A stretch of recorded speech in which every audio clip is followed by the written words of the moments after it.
O lixo, a água, as pessoas, a comida, os cachorros, o pobre, o rico, a forma como vivemos. Na ocupação chamada São Paulo, tem sempre uma pergunta que não quer calar. Vivo na cidade! O ar é negativo! As prisão morrendo! Não é pra me pegar!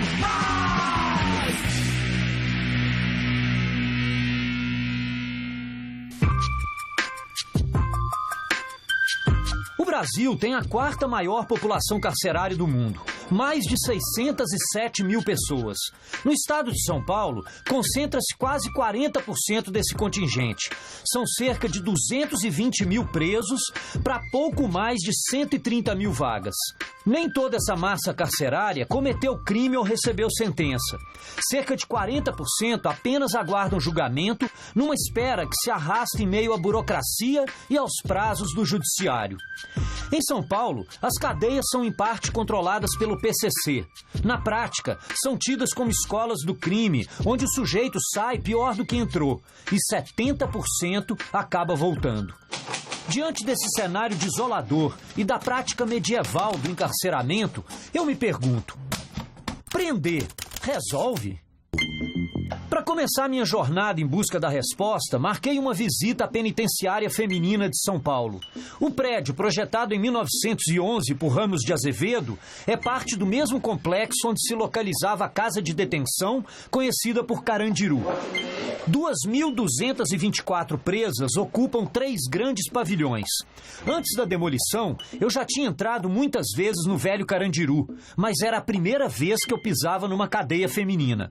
Eu queria ouvir as detentas que aparentemente estavam fazendo daquele lugar sinistro um verdadeiro centro de reabilitação.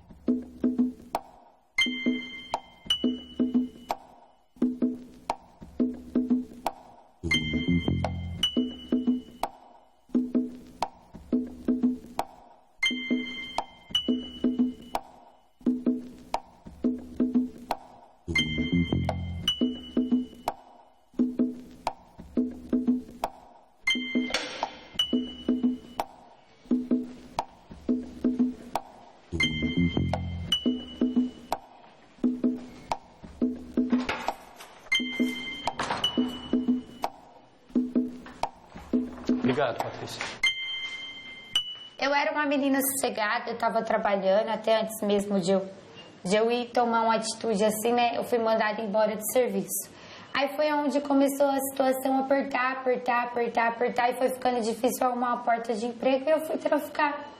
Eu aprendi com o mundo, né? Com a vida. Eu aprendi, na verdade, com a vida comum. É uma coisa que eu não critico, porque já fiz parte, né? E não sei meu dia de amanhã, se eu atravessar aqui, porque eu não vou mentir, né? Não sei meu dia de amanhã. Você é tão nova, né, meu? Você fica ligada assim, por exemplo, você fica pensando o que suas amigas estão fazendo, meu? Porra. Penso muito, paro pra pensar muito mesmo, mas eu peço muitas das vezes também perdão pra Deus, por eu ser falha e pecadora, mas eu falo pra Ele a verdade, né? Porque eu não sei meu dia de amanhã lá fora. Você tem medo de acabar tendo que se virar da maneira como você fez? Eu tenho medo. Tenho medo de um dia eu ter que deixar novamente a minha família. Tenho muito medo mesmo. Já vai fazer 1 ano que eu não vejo meu filho. Eu vi ele uma vez em Franco da Rocha, que a minha mãe entrou pra me ver. Depois de uns 6 meses que eu tava presa em Franco da Rocha, minha mãe parou de me ver. Eu não sei o motivo do porquê. Então, por enquanto, quando tem visita, ninguém vem te visitar? Não. Fica triste, velho? E sobrevivo. Ô, Sandra, tem muita gente que fala que cadeia é a escola do crime, né? Que não adianta nada você prender ninguém porque a pessoa fica pior, que é a escola do crime. O comando, ele não é uma coisa que ele é a lição dentro da cadeia pra gente aprender, não. Porque o comando é uma coisa que não faz bem pra vida da gente, não faz. Mas não é pessoas que têm coração ruim. Entendi. Você está falando do comando, você está falando do partido, do PCC. É. Entendi. Agora que eu compreendi. As facções, né, falam do PCC, mas enfim, não existe só o PCC no estado de São Paulo, o PCC é a maior facção no estado de São Paulo, ocupam um papel fundamental na organização da população carcerária. Para falar sobre o PCC, a facção criminosa que controla os presídios, intimamos o defensor público Bruno Chimizo, coordenador do Núcleo de Situação Carcerária da Defensoria Pública de São Paulo e doutor em Direito Penal e Criminologia pela USP. E isso é algo que não é escondido na unidade prisional. Quer dizer, a própria administração da unidade sabe que as lideranças da facção são aquelas que vão servir como quem vai intermediar a comunicação entre a administração e a população carcerária. Isso é bom?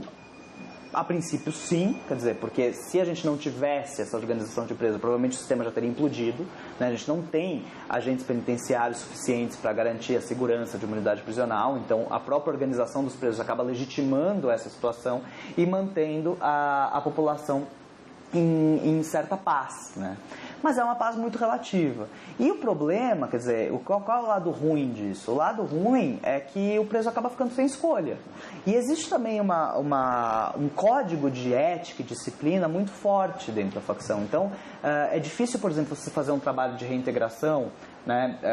Se é que algum trabalho é possível dentro da prisão, mas você tem um trabalho de diálogo com a população carcerária, tudo isso acaba ficando muito mais complicado, porque eles são vigiados pela própria facção e tem que falar aquilo que é a vontade da própria facção. Então, eles acabam sendo um pouco ou muito espoliados em relação à sua identidade.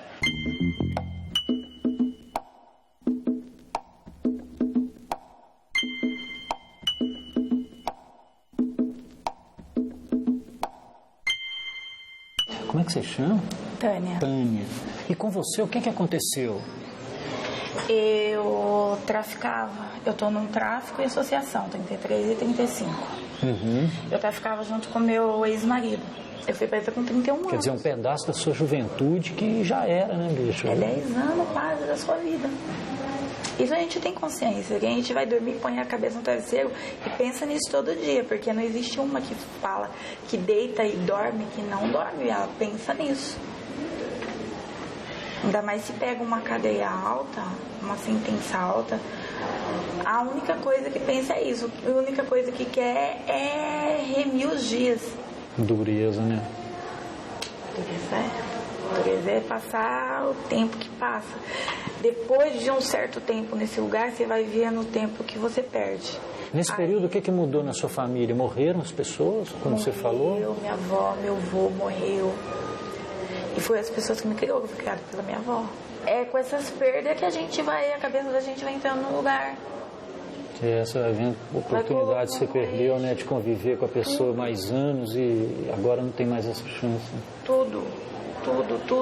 Eu fui presa, meus filhos estudavam na escola fundamental, eles se formaram fundamental, formaram ensino médio, estão tentando entrar para alguma faculdade e eu não vi colação de grau, não vi formatura, eu não vi nada. Às vezes eu falo assim, nossa, eu tô cansada, eu tô com saudade, faz tempo que eu não te vejo. Aí ele fala assim, mas senhora, quem procura isso? Se você não tem uma companhia, um rumo para seguir, você volta para cá. Não é a cadeia que resolve. A penitenciária feminina de Santana não é uma cadeia superlotada. Há cerca de 400 vagas disponíveis. Mas essa é uma exceção à regra. Na maioria dos demais presídios, o que impera é aquele amontoado de gente em celas onde sempre cabe mais um. Uma das razões para a superlotação é a quantidade enorme de prisões preventivas determinadas pelos juízes. Para observar de perto esse fenômeno, fui até o fórum acompanhar o julgamento de algumas preventivas e saber do juiz se aquilo lhe parecia realmente adequado.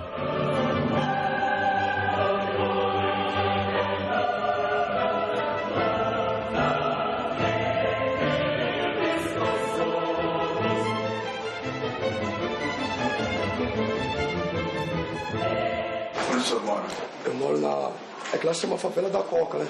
Que é uma invasão, certo? No terreno da Coca-Cola. Aí ficou como Favela da Coca. Aí na Avenida Aricanduva, do lado do Carrefour. Você já foi processado antes? Já fui.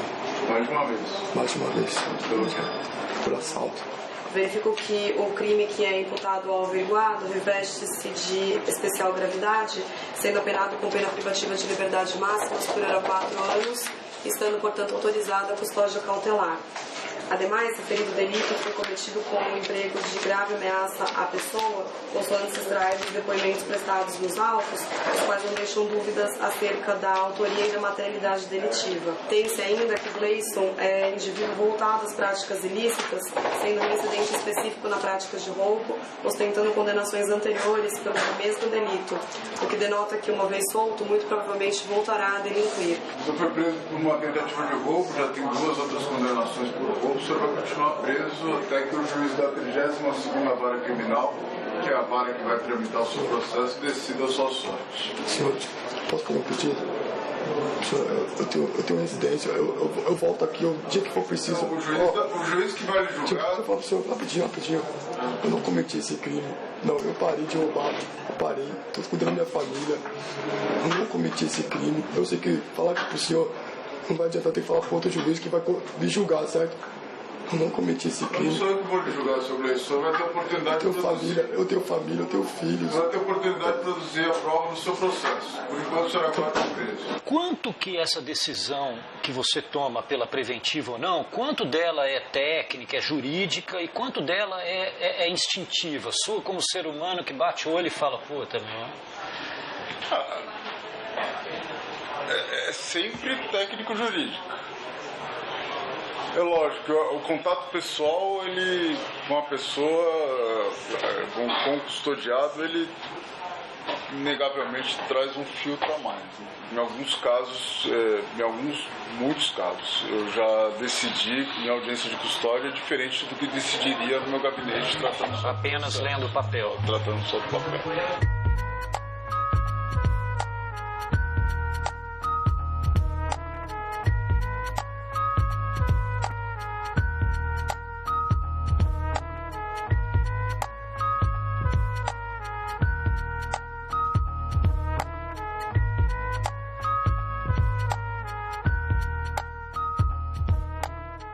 O que você estava fazendo lá na Vila Medeiros? Fui usar a droga, fui pegar a droga. Aí me pegaram, conversaram comigo, querendo saber onde que tá a droga, se eu era um traficante ou não. Falei, eu não vendo droga, entendeu? Eu sou usuário. Preciso vender droga, entendeu? Pra me sustentar. Eu caso, minha mãe me dá de tudo, pra que eu vou vender droga. Isso não dá motivo nenhum de eles botarem a certeza que eu sou um traficante, entendeu? Muitos me julgam pela aparência, de olhar para mim e pensar que eu sou alguma coisa, mas eu não sou. Você chegou a ver as entorpecentes que foram apreendidos? Não. Sabe onde foram apreendidos? Na hora não apareceu no entorpecente. Só me algemaram, levaram para a delegacia, chegou lá. Depois de um tempo, o delegado veio, você está preso em flagrante. Eu falei, por quê? Tráfico. Ressalta-se que havia quase 1 quilo de maconha e mais de 600 gramas de cocaína no interior de referido imóvel. Tem-se, portanto, que a conduta é de extrema gravidade e recomenda cautela no presente momento, sendo necessária a custódia cautelar do averiguado como resguardo da ordem e da saúde públicas. O juiz, a Defensoria Pública requer que seja restituída a Danilo a sua liberdade, uma vez que não estão presentes indícios suficientes para vinculá-lo às drogas que teriam sido apreendidas por força das diligências policiais. O responsável pela droga merece responder pelo tráfico. O senhor vai ter a oportunidade de responder pelo envolvimento nesse crime em liberdade. Rodrigo, você acha que prender resolve? Prender resolve garantindo a paz da sociedade em face daqueles que praticam fatos graves e causam risco a ela. Prender não resolve quando a pessoa presa pode aproveitar uma segunda chance em liberdade. Doutor Rodrigo, outra coisa que eu fiquei impressionado, um detalhe, cara, é que só tinha Silva. Não sei se você notou, mas até então todos eram Silva. Não reparei. Todos. É uma família grande, uma família complicada. No próximo bloco, enquanto o preso cumpre pena lá dentro, a família cumpre pena aqui fora. E mais, a incrível história do bandido que passou a vida na cadeia e virou escritor de sucesso. Vivo na cidade! Quando você prende uma pessoa, condena também seus familiares, obrigados a conviver com a longa espera pelo retorno do parente, com a humilhação das revistas íntimas no dia da visita e até com essa roupa cor-de-rosa ridícula que irá diferenciá-los do bege usado pelos detentos. Numa manhã de domingo, uma grande fila se formava em frente ao Centro de Detenção Provisória de Pinheiros, onde 1.080 esperam julgamento num lugar onde a capacidade máxima é de 566 pessoas. Aquele pessoal ali na porta, uma maioria de mães e mulheres, poderia me dizer se a prisão melhorou ou piorou o ser humano que elas conhecem tão bem. A revista é uma humilhação. Por quê? Porque quando eles cismam, eles querem que você fique até de 4 lá no chão. Entendeu? Às vezes um top, por causa de um top, se tiver um forro, eles fazem você voltar aqui fora para alugar um top. Às vezes a pessoa não tem dinheiro e tem que voltar aqui fora para alugar um top, porque não pode entrar porque tem um fogo. Se o chinelo tiver uma correia preta, não entra. Porque a correia do chinelo é preta. Você não pode ter nada preto, não, né? Nem eles azul. Usam preto lá dentro? Não, por causa de uma coisa, não pode ser nada preto, nem lingerie, nem chinelo, nem pode nada. Nada. E qual que é a explicação disso? Ele não tem explicação. O que ele fez, seu marido? Você pode contar? Assalto? Já foi julgado? Já. Aí tinha que sair daqui então para outro lugar. Já está aqui 1 ano, condenado 1 ano e 1 mês. Que é depósito de preso. E tem preso aí 3 anos condenado e não vai de bonde para as penitenciárias. Isso aí, ó, que é depósito. Eu não tá preso, quem tá presa sou eu. Porque só de eu vir de lá para cá com peso, só de eu fazer a força de eu trazer uma coisa para ele, eu tenho 65 anos. A senhora vem de onde? Eu venho do Capão Redondo. E ainda tem um filho de 10 meses dele que ele deixou para trás, que eu que cuido. Que não tem mãe, não tem nada. Quem tá preso é eu, ele não. Ele tá de férias. Escuta, a primeira coisa que eu tenho que dizer é que grande parte de pessoas que estão aqui não deveriam nem estar aqui porque não fizeram nada. É o caso dele? É o caso do meu filho. Porque hoje a prisão preventiva tem sido a regra e não a exceção. Agora, você imagina chegar aqui gente com 16 anos, 17 anos. E que, na verdade, a maioria das pessoas que se pegam são pobres e pretos. E no caso do meu filho, pegou porque os amigos dele são pobres e pretos. Porque ele frequenta a favela, porque a mulher dele nasceu numa favela. Então ele foi condenado, e pelo próprio delegado, que o considera um criminoso. Ele fala, o que um cara como esse está fazendo na favela? Presos e familiares tendem sempre a se considerar de alguma forma injustiçados. Mas, como eu pude ver depois, a história que aquela mãe tinha acabado de me contar repercutia na imprensa há alguns meses. E o Gabriel, seu filho, parecia mesmo um inocente na kafkiana situação de preso. Não tenho nenhuma dúvida em dizer que prender não resolve nada em termos de segurança pública, em termos de ressocialização, e isso, assim, não sou eu que estou falando, todas as pesquisas no âmbito criminológico demonstram que encarcerar alguém não faz com que essa pessoa volte melhor para a sociedade, quer dizer, não precisa nem de pesquisa para isso, mas a gente tem pesquisas sérias dizendo isso. Então, o que prender resolve? Prender resolve algumas questões que, na verdade, não resolvem, né, mas cria lucros, cede a interesses ou atende a interesses de determinados setores sociais, né? Então, por exemplo, hoje em dia se tem um interesse econômico muito grande na exploração de unidades prisionais privadas. Então tem gente ganhando com o encarceramento em massa da pobreza. Agora, não é a sociedade como um todo e muito menos as vítimas desse sistema penal seletivo que se constitui aí mesmo como um aparato de extermínio de uma determinada classe social. A cadeia pode sim recuperar o ser humano, como no caso daquelas detentas da penitenciária feminina de Santana. Mas pode também transformar o ladrão de galinha num bandido perigoso. O que significa que muita coisa depende do próprio indivíduo, do ser humano que está ali encarcerado, com tempo bastante para pensar na vida e no futuro. Para falar sobre isso, fui até o Museu Penitenciário Paulista, cruzar o ex-detento que ficou famoso como escritor e colunista da mesma revista Trip onde eu tinha trabalhado, o Luiz Mendes. Ô Luiz, como é que tá, cara? Ele esteve preso por mais de 30 anos no Carandiru. Foi solto há 11. Na opinião dele, será que prender resolve o problema? O que você está olhando aí? Pavilhão 8? Esse é o 08? Esse é o pavilhão 8. Os reincidentes. Tem uma... Engraçado que tem essas roupas assim, né? Parece uma favela e tal. E era mesmo meio favela, mas dentro de cada um desses xadrezes existia toda uma limpeza, uma estrutura. Cada um tinha uma decoração, sabe? Uma coisa interessante pra caramba. Se você entrasse em cada uma desses xadrezes, você ia sentir o ambiente, né? As pessoas que estão ali e tal. E você morou aonde? Eu morava aqui no segundo, lógico. No 8. Essa daqui também, são para trocar, são facas também matadoras. E como é que os bichos faziam essas coisas, cara? Essa daqui, por exemplo, essas daqui elas são feitas de vitrô, né? De ferro de vitrô. Aqui não tem vitrô. Não dá porque hoje em dia esses vitrô... Então, mas o vitrô ele é assim, né? Ele tem o canto assim, né? Quadrado assim, né? Aí abria assim, né? E aí fazia corte dos dois lados. E foi com um negócio tipo esse que você cometeu esse primeiro homicídio lá? Foi. Foi com menor, foi com uma faquinha de matar mesmo. Aqui são as facas de matar mesmo. Aqui, essas são finalizadoras, né? Essa daqui, por exemplo, mata realmente. Nossa, né? Essa daqui mata. Porque é fininha demais, entra... Ela entra. Essa daqui, por exemplo, ela é um prejuízo. Cada vez que eu vejo esses trecos aqui, elas mexem comigo, me impressionam muito e tal. Mas o que eu posso fazer, né? Eu fico só olhando assim, deixando as emoções não tomar conta, né? Porque se deixar, acabo chorando, acabo lembrando essas coisas todas e tal, sabe? Da revolta. Fica arrependido, velho?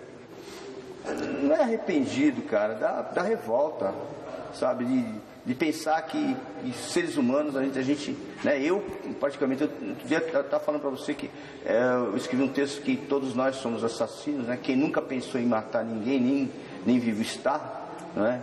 Então, porque a gente pensou, todo mundo pensou em fazer um negócio desse. Agora, para salvar a tua vida, para salvar a tua honra, você ser obrigado a usar um treco desse daqui e tal, numa cadeia e tal. Hoje isso aí nem passa pela cabeça dos caras. Hoje tem o PCC que toma conta, né?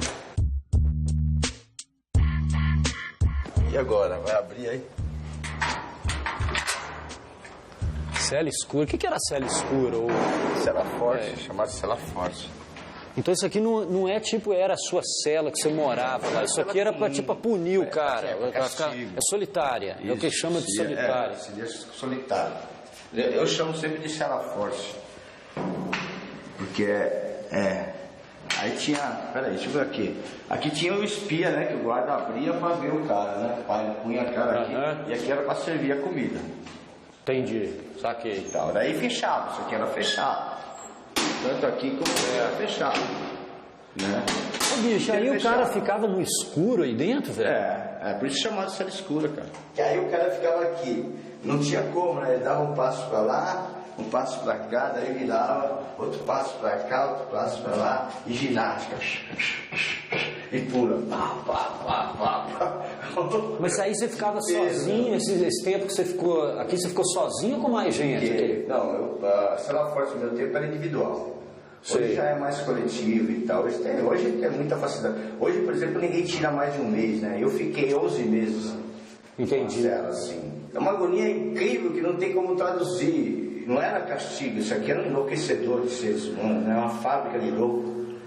Às vezes o cara saía bem e tal, mas aquilo ficava registrado na mente. Eu vejo hoje, 11 anos depois, eu tenho um monte de coisas que não há como eu tirar de mim. Ô Luiz, você acha que...